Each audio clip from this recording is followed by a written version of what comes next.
ये कहानी शुरू होती है वेस्ट वर्जीनिया के दूर दराज के जंगलों से, जहाँ एक सुनसान सड़क के किनारे रिची और हेली नामी कपल को लोग क्लाइंबिंग करते हुए देखते हैं। अब जैसे ही रिची ऊपर पहुंचता है तो इसे अपने सामने गंदे पानी से भरी हुई एक नदी दिखाई देती है और अपनी जीत की खुशी मनाते हुए वो हेली को जल्दी से ऊपर आने का इशारा करता है। अब हम हेली को देखते हैं जिसका पाँव ऊपर चढ़ने के दौरान फिसल जाता है और वो हवा में लटक जाती है, लेकिन खुद को संभालते हुए वो एक बार फिर से चढ़ने की कोशिश करती है, जहां इस बार वो रिची को मदद के लिए पुकारती है। लेकिन रिची को सामने ना देखकर वो परेशान हो जाती है कि अचानक अपने चेहरे पर खून के कुछ कतरे गिरते देखकर वो हैरान रह जाती है। तो इसकी नजर रिची पर जाती है जिसे कोई उठाकर नीचे फेंक देता है। अब इससे पहले वो कुछ समझ पाती, कोई उसे जोरों से ऊपर खींचना शुरू कर देता है, लेकिन वो जल्दी से अपनी रस्सी को काटते हुए खुद को संभालती है, पर वो संभल नहीं पाती और नीचे गिर जाती है, जहां उसकी नजर रिची की लाश पर पड़ जाती है, जिसे देखकर वो रो पड़ती है। अब उसी दौरान इसे पहाड़ी से कुछ अजीबोगरीब आवाजें सुनाई देती हैं, जिसे सुनकर वो अपनी जान बचाने के लिए अपनी गाड़ी की तरफ भागती है, लेकिन तभी अचानक उसका पाँव एक नुकीली तार में फंस जाता है और वो गिर जाती है और वो कातिल इसे खींचकर अपने साथ ले जाता है। अब हमारी नजर इस इलाके में हो रही वारदातों पर जाती है, जहां न्यूज में इस इलाके में एक के बाद एक गाड़ी के लापता होने की बात होती है। यहाँ तक के लोग इस इलाके में किसी आसेब को देखने का भी दावा करते हैं। अब हम फिर इस इलाके से एक गाड़ी को गुजरता देखते हैं, जहां हम कैरिस को देखते हैं, जो अपने इंटरव्यू के लिए किसी दूसरी शहर जा रहा होता है। अब सफर के दौरान वो एक ट्रैफिक जैम में फंस जाता है और ट्रैफिक को आगे बढ़ता ना देखकर वो खुद को लेट होता पाता है। अब वो गाड़ी से उतरकर अपने आगे वाले ट्रक के पास जाता है, जहां वो उसके ड्राइवर से ट्रैफिक जैम होने की वजह पूछता है। तो ड्राइवर उसे बताता है कि 5 मील दूर एक केमिकल ट्रक पलट गया है, जिसके चलते इसको कई घंटे वहीं गुजारने पड़ेंगे। और ये सब सुनकर कैरिस परेशान होता है, वापस गाड़ी में आकर बैठ जाता है और खुद को ट्रैफिक में फंसता हुआ देखकर वो अपनी गाड़ी को वापस घुमाता है, जहां वो अपने लेट होने की खबर इस कंपनी को देता है, लेकिन एक पहाड़ी इलाका होने की वजह से फोन कट जाता है।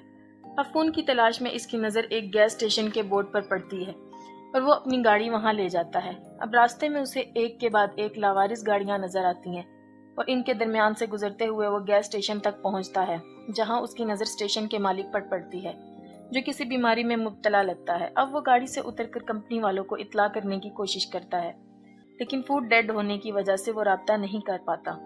अब वो गैस स्टेशन के मालिक से शहर पहुंचने के दूसरे रास्ते के बारे में पूछता है, लेकिन वो इसकी बातों को इग्नोर कर देता है। लेकिन तभी इसकी नजर वहां लगे एक नक्शे पर जाती है, जहां उसे शहर पहुंचने के लिए कुछ कच्चा रास्ता दिखाई देता है। अब वो गैस स्टेशन के मालिक से उस रास्ते के बारे में पूछता है, जिसे सुनकर वो इसे इस रास्ते के जाने की सलाह दे देता है।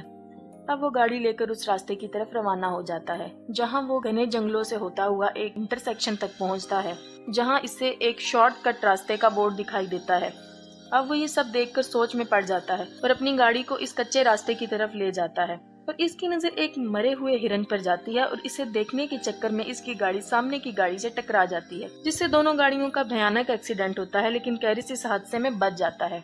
अब इस गाड़ी के मालिक शोर सुनकर इसकी तरफ आते हैं, जहां वो इसका हाल पूछते हैं। अब खुद को संभालते हुए कैरिस इनसे माफी मांगता है और नुकसान की रकम देने की बात करता है। साथ ही वो इनसे बीच सड़क में गाड़ी खड़ी करने की वजह पूछता है, जहां फ्रांसिन उसे बताती है कि सड़क पर किसी ने कंटीली तार बिछा रखी थी, जिसकी वजह से इनकी गाड़ी का एक टायर फट गया है। अब इनकी एक सहेली पिछले गैस स्टेशन पर जाके कॉल करने का कहती है, लेकिन कैरिस इन्हें वहां जाने से मना करता है और सभी अकेले चलने का फैसला करते हैं। लेकिन इवान और फ्रांसिन गाड़ियों की देखभाल करने के लिए पीछे ही रुक जाते हैं। अब रास्ते के दौरान उनकी नजर सड़क पर मरे एक नेवले पर जाती है, जिसे देखने से लगता है कि किसी ने दरमियान से ही इसको फाड़ कर फेंक दिया हो।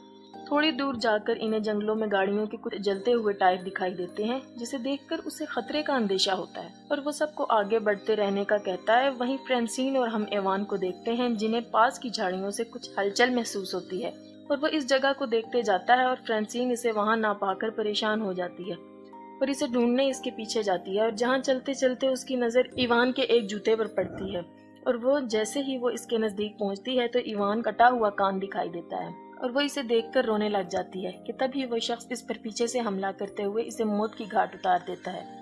वहीं बाकी लोगों को हम रोड के आखिर में देखते हैं, लेकिन चारों मदद के लिए निकल पड़ते हैं।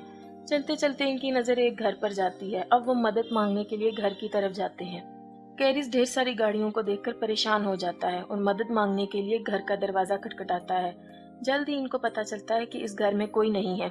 अब वो सब कॉल करने के लिए घर के अंदर आते हैं, जहां इनकी नजर खाने के टेबल पर जाती है, जिसे देखकर लगता है कि बरसों से इस घर में सफाई नहीं हुई। और दूसरी तरफ चश्मे और गाड़ियों की चाबियां मिलती हैं। अब जैसे ही वो फ्रिज को खोलता है कि इसके होश उड़ जाते हैं। हम फ्रिज में ढेर सारे इंसानी अज़ा को देखते हैं और जैसी को भी एक कमरे में वही कंटीली तार दिखाई देती है जिसने इसकी गाड़ी का एक टायर को फाड़ा था। अब ये सब देखकर चारों वहां से भागने लगते हैं कि तभी कैरिस की नजर खिड़की से बाहर जाती है, जहां इसे एक गाड़ी इनकी गाड़ियों के साथ वहां आते हुए दिखाई देती है। अब चारों घर के पिछले दरवाजे की तरफ भागते हैं, लेकिन दरवाजा बंद होने की वजह से चारों बहुत खौफजदा हो जाते हैं। वहीं दूसरी तरफ हम इस कातिल को अंदर आते देखते हैं। वो अंदर आकर फ्रांसीन की लाश को जमीन पर फेंकता है और हमारी नजर वहां कैरिस और जेसी पर जाती है, जो इसकी लाश को देखकर सकते में आ जाते हैं। और वहां हम पहली बार 3 आदमखोरों को देखते हैं, जो फ्रांसीन की लाश को उठाकर टेबल पर रखते हैं और अपने तेज धार औजारों से इसको काटना शुरू कर देते हैं।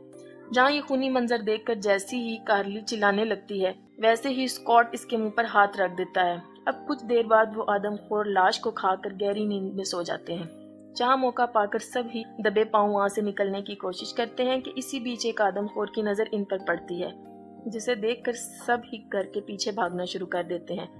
अब ये देखते ही देखते अचानक वो आदमखोर ढूंढते हुए वहां आ जाते हैं और कैरिस इनकी गाड़ियां चुराने का प्लान करता है और चिल्लाते हुए इसका ध्यान अपनी तरफ करने की कोशिश करता है। लेकिन तभी एक आदमखोर इस पर गोली चलाता है और वो जख्मी होकर गिर जाता है। ये देखकर बाकी 3 हैरान रह जाते हैं। अब स्कॉट को जंगल में भागते हुए देखते हैं और जैसे ही इसकी नजर इस ट्रक की तरफ जाती है और वो इस ट्रक को देखकर इसकी तरफ जाने लगता है कि इसी वक्त एक तीर इसके सीने में आर पार हो जाता है और वो तीनों अपनी जान बचाकर भाग निकलते हैं। जहाँ कुछ दूर जाकर इनका ट्रक कीचड़ में फंस जाता है और इन सबको वो ट्रक वहीं छोड़ना पड़ता है। तीनों अपनी जान बचाते हुए जंगल से सड़क की तरफ निकल पड़ते हैं। दिन से शाम हो जाती है और वो आदमखोर इन तीनों के शिकार पर निकल पड़ते हैं। दूसरी तरफ वो तीनों थक कर एक जगह आराम करने के लिए रुकते हैं, जहाँ कार्ली इनको ऊपर देखने का इशारा करती है और जैसे ही वो पलट कर देखते हैं, इन्हें अपने सामने एक वॉच टावर दिखाई देता है, जिसे देखकर वो खुश होते हैं और हम इन तीनों को ऊपर चढ़ते हुए देखते हैं और ऊपर किसी को ना पाकर वो उदास हो जाते हैं। जैसी को वहाँ एक फर्स्ट एड बॉक्स मिलता है, जिसकी मदद से वो कैरिस की मरहम पट्टी करती है। दूसरी तरफ कार्ली को एक पुराना रेडियो मिलता है। कार्ली रेडियो ऑन करती है, मदद मांगती है, पर कोई आंसर नहीं आता। कैरिस को नीचे से कुछ आवाजें सुनाई देती हैं और वो देखता है तो इसकी नजर नीचे से गुजर रहे इन तीनों आदमखोरों पर पड़ती है और तीनों टावर पर चढ़ते हुए दिखाई देते हैं और इनको ऊपर आता देखकर कैरिस वहां रखे हुए सामान को टावर के एंट्री गेट पर रखना शुरू कर देता है और कुछ देर बाद वो इनको वहां से जाते हुए आता है और कार्ली रेडियो पर अपने लोकेशन बताती है और तभी वो आदमखोर रेडियो की वायर को तोड़ डालते हैं और टावर को आग लगा देते हैं। अब खुद को जलता देखकर कार्ली अपनी जान बचाने के लिए वहां रखे एक बक्से की मदद से टावर की खिड़की को तोड़ डालती है और कैरिस की नजर टावर के नीचे दरख्तों पर जाती है और तीनों अपनी जान बचाने के लिए दरख्तों पर कूदते नजर आते हैं, जिन्हें नीचे खड़े आदमखोर देख लेते हैं और तीनों को पकड़ने के लिए दरख्तों पर चढ़ना शुरू कर देते हैं और इनको आता देखकर वो तीनों एक दरख्त से दूसरे दरख्त पर जाते दिखाई देते हैं, जहाँ एक दरख्त को पार करने के दौरान एक आदमखोर कार्ली के नजदीक पहुंच जाता है और मौका पाकर अपनी कुल्हाड़ी से इसके चेहरे पर वार करते हुए इसके 2 टुकड़े कर डालता है। अब कैरिस खुद को संभालते हुए उठता है और तभी उसे अपने पीछे एक गाड़ी का शोर सुनाई देता है और इसे एक पुलिस की जीप दिखाई देती है और वो भागते हुए इस गाड़ी को रोकता है। जैसे ही पुलिस वाला इसकी मदद के लिए आगे बढ़ता है, उसी वक्त एक तीर इसकी आंख के आर पार हो जाता है। अब हम एक आदमखोर को देखते हैं जो कैरिस को मारने आता है और कैरिस अपनी जान बचाकर गाड़ी के नीचे छुप जाता है और अब आदमखोर इसे देखने के लिए नीचे झुकता है और गाड़ी के नीचे कुछ ना पाकर वह हैरान रह जाता है। और अब हम इस घर को देखते हैं जहाँ इन आदमखोरों ने जैसी को बांधा हुआ था और जैसे ही वो वन आई आदमखोर जैसी को मारने लगता है, इसे बाहर से आती गाड़ी का शोर सुनाई देता है, जिसे देखकर वन आई दरवाजे की तरफ बढ़ता है। कैरिस गाड़ी लेकर इस पर हमला करते हुए कुचल डालता है और गाड़ी से उतरते ही वो आखिरी बचे हुए वाहन को एक नोकीली तीर से हमला करते हुए इसे भी मार डालता है।